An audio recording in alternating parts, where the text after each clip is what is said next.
Hey guys, subscribe for daily content. And if you're shopping for gear, make sure you check out the description for the newest items at some of the very best online retailers. There's also links for some of the items that I personally recommend. Thanks! What's going on YouTube? Metal Complex here, and today I've got a very interesting knife review slash knife overview to share with you guys.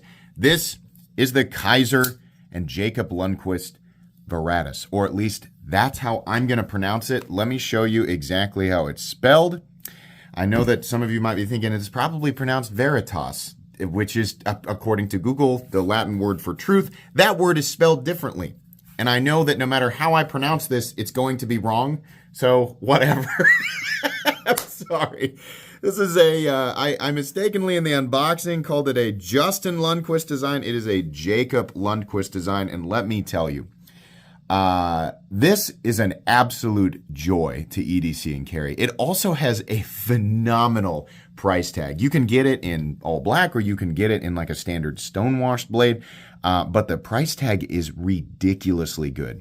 I will link this down in the description so that you guys can check it out if you'd like to. It does help my channel when you use those links, but that's entirely up to you. Thanks to Kizer for sending this in. Thanks to my patrons for supporting me. And please make sure to follow me on Instagram at metal_complex. Let's go ahead and get a measurement of this knife. The overall length is coming in at about 7.65 inches overall.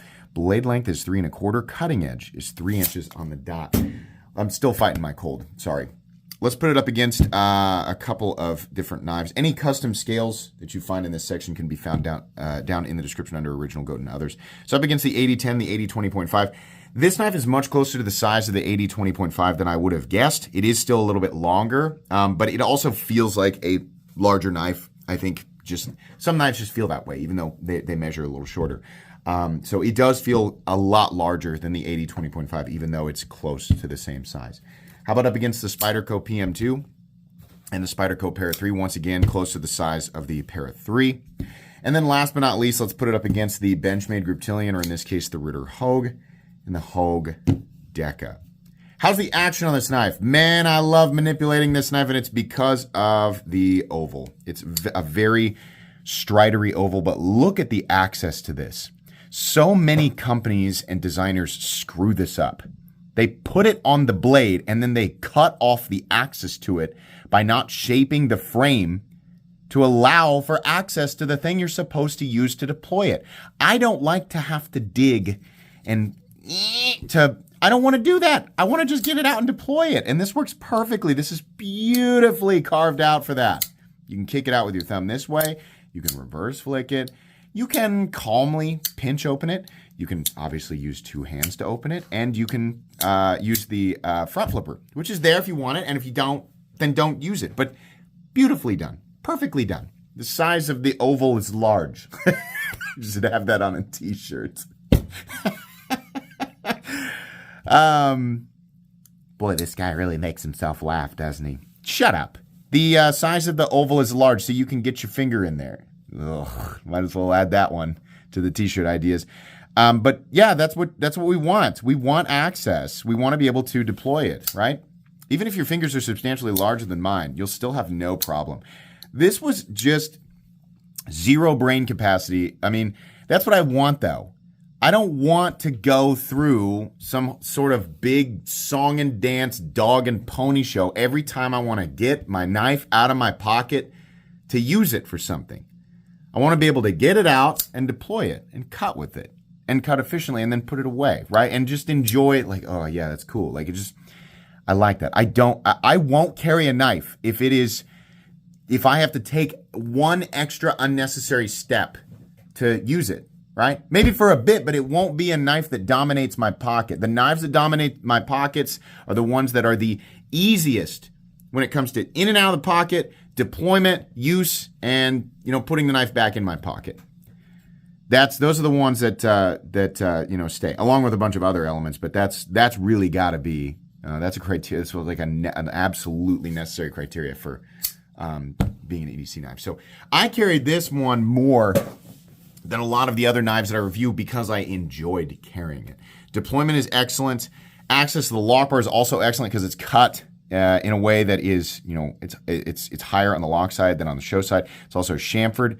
on that lock bar, so it's comfortable to disengage. And the blade comes down, worst case scenario, just right there where the initial edge is on your finger. But now, most of the time, no. Most of the time, it's so controlled that when I disengage the blade, it falls for a second, then I just move my thumb out of the way and close it. It's really exactly the way that I like to manipulate a knife, and I think that's really good.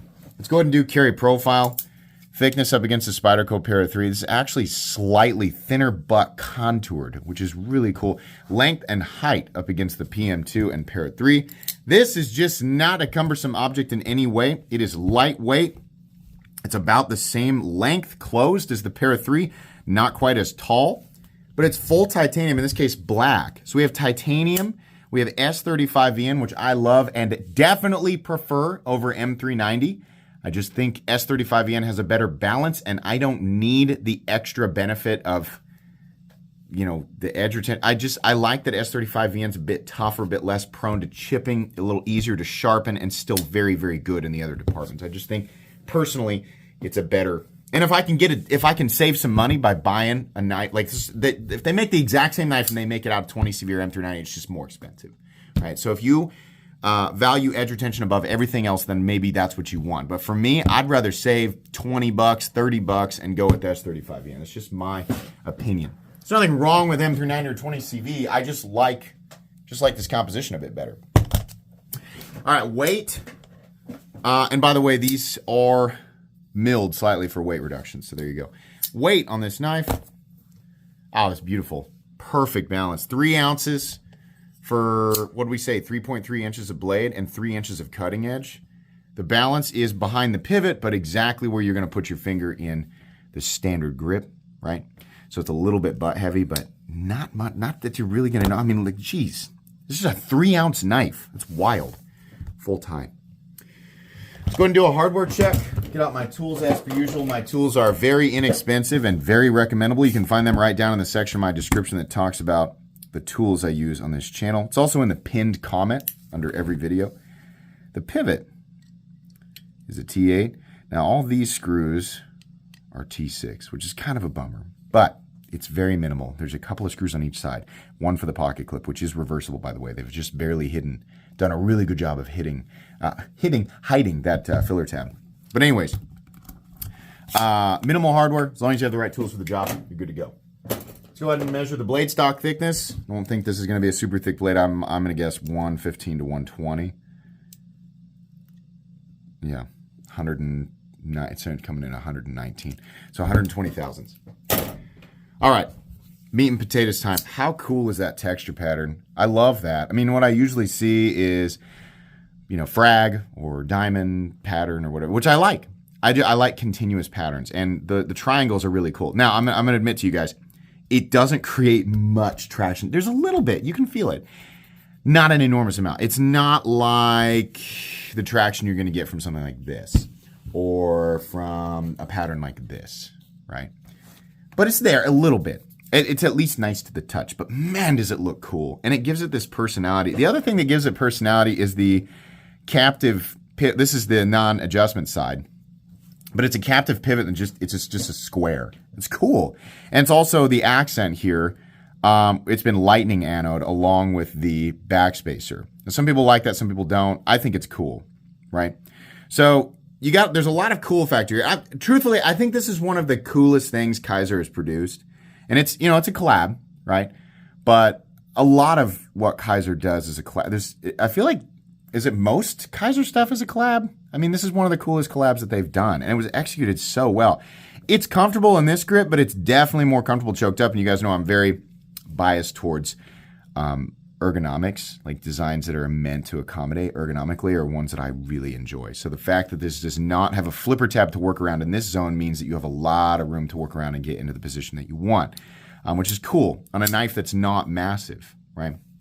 Flat ground blade, just phenomenal for whatever, like just great at just everything that I normally do with a knife, which is it's not a lot. I cut normal stuff, right? I know what to cut and not to cut with a knife, right? I'm going to cut cardboard, rope, rubber, wood occasionally, not often, right? Sometimes I'll cut a plastic zip tie. I know that's not the best thing to cut with a knife. What I won't do with a knife is pry or screw or anything like that. There's a whole there's a whole population of people out there who think that pocket knives should be, tools for that. And I have always disagreed, because the end result is that you end up with a piece of metal in your pocket that is not really sharp because it's been used for a whole bunch of other things outside of cutting tasks. So it's just a folding piece of metal that is not ideal at the tasks that it's not supposed to be used for, but is, and now cannot properly do the thing that it was actually designed for, which is cut. So that's the logic that I apply to that. Cut with your knife, screw with a screwdriver, pry with a pry bar, and obviously hammer with a hammer. And then the tool can do the work for you instead of you trying to do the work and then cutting yourself with a dull blade. So yeah, it does knife stuff really, really well. That blade is fairly thin behind the edge, not a super thick blade to begin with, but it's just flat ground. It just does it, right? Good cutting geometry, looks good. Kizer did a pretty good job of keeping it fairly minimal here, right? We got the Lundquist logo right there, S35E, and Kizer's logo looks great. Just good. I mean, like, they don't have to do anything fancy or crazy here. It's just good. I like that they cut the pattern off right here. I think that's cool. They just stopped. I don't know why I like that. I just do. Filler tap. Look at that. Look how sneaky. Lefties, you can flip this over and mount it to the other side. This design apparently has been out for a bit. Like, I was so surprised. Like, they sent it to me and I was like, wow, this is so cool. It must be a brand new. No, apparently they've had it for a bit, because people are like, you don't know about the Varatas? Like, it's been out. I didn't. I'm just, it's neat. I mean, it's very similar to a lot of other stuff that I've seen, but somehow I think it's just the little things like the square pivot and the triangles is the texture pattern, right? And the way that they've cut out for the lock bar. It's just a little kind of like personality traits that make it slightly different than other things that make me like it, right? It's like he was trying to make a knife with personality that was also a good tool and not trying to just do everything that everybody likes, right? This feels like it was designed by somebody who really cares and knows what they want, instead of just trying to make, what everybody else is making, which is fine, right? Either way, it's fine. I'm glad we have so many choices. I don't need the things that I don't like. I don't need them to not exist so that I can enjoy the things that I do like, right? I enjoy the things I like regardless. Anyways, the accent, the lightning arrow accent, I think is cool. And, some people are going to prefer that it was just all black or all stonewash, but I like the accent. Pocket clip. Personally, I kind of wish that they had gone lightning arrow on the clip, but they didn't. Okay. I don't like the up and over underneath it. That creates for a pinchy experience, and I find that my pocket seam gets stuck periodically, that's like a nothing thing, right? But I don't like this. Right? Because it's stopping it more when something that rises like this, the more you push, the pocket clip naturally rises. This fights me a little bit. It's more of a eventually it does, but it fights me a little bit more, right? Not a big deal. It's not a deal breaker at all. Steel lock bar insert that doubles as the over travel stop.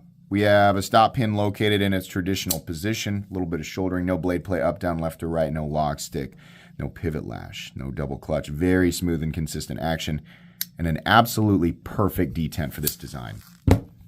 This is a at base, a $170 knife, $175 for the black one. Yeah, are you kidding me? This is stupidly recommended. This is such a good knife. I love this thing. I had such a good experience with it. I think this is one of the coolest things that Kizer has made. I love it. I love it so much that I spit on the blade at some point. Sorry. Just good. I mean, it's just like, what can I complain about here? It's got T6 screws, right? The clip has a little swoop-de-doop-de. Like, that's nothing. Great knife. Such a cool knife, man. Yeah. Pick yourself one up. You won't regret it. Thanks to Kizer for sending this in. Like I said, links for this guy and the standard tumbled one down in the description. Please make sure to follow me on Instagram at metal_complex. If you enjoyed this video, leave a like. If you'd like to check out my other content, I do, of course, have lots of videos of knives that are either expensive or inexpensive that I do or don't like, so check those out. And if you enjoy all my content, go ahead and click on the Metal Complex logo right there and subscribe, because there's definitely more coming. Thanks again for watching, everybody, and have a great day.